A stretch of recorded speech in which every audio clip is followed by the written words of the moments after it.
বড় ভাইয়ের সাথে কোনো জায়গায় গেলে ছোটবেলা স্মৃতিগুলা মনে পড়ে। এটা দিব সরে আর মাছে কাইব পরে এর মাঝে বিলো কাবার চিত্তানি শুরু করে দিল। আসসালামু আলাইকুম সম্মানিত ভিউয়ার, সবাই কেমন আছেন? আশা করি অনেক ভালো আছেন। আমি আল্লাহর রহমতে অনেক ভালো আছি। আজকে মাছের কাবার নিয়ে যাইতেছি বিলে, হবে কিন্তু অনেক ফিল। তো সবাই ভিডিওটা দেখবেন। আজকে আমাদের হাওরের ঐতিহ্য দৃশ্যগুলো আপনাদের সামনে তুলে ধরবো। সাথে আছে আমার বড় ভাই, দৌড়ে দৌড়ে যাইতেছি গে। বড় ভাইয়ের সাথে কোনো জায়গায় গেলে ছোটবেলা স্মৃতিগুলা মনে পড়ে। এর মধ্যে আমার বড় ভাই খাবলায় কুবলা হিসমিল গুলা ভাতের সাথে মিশিয়ে নিচ্ছে, কারণ এটা দিব সরে আর মাছে কাইব পরে। এই কথা বলে ভাই মাকানি শুরু করে দিল বেশি কইরা। তখন আমি বলতেছি ভাই এইগুলা কি মাখাবেন না? ভাই বলতেছে এগুলা মাখাবো না।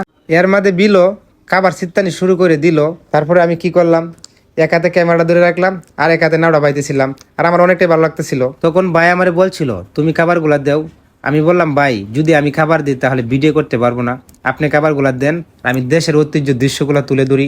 এক হাতে নাও বাইতে বাইতে অবশেষে আমাদের খাবার দেওয়া শেষ হয়ে গেল। এখন আমরা বাড়ির দিকে চলে যাইতেছি আর সূর্যটা আস্তে আস্তে চলে যাইতেছে। ভিউটা অসাধারণ ছিল। চলে আসলাম ঘাটে, এর সাথে নিয়ে নিলাম জাতীয় ফুল শাপলা।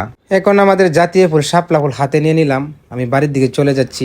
আর আমাদের দেশের ঐতিহ্য দৃশ্যটা কেমন ছিল সবাই কমেন্টে বলে যাবেন। আসসালামু আলাইকুম।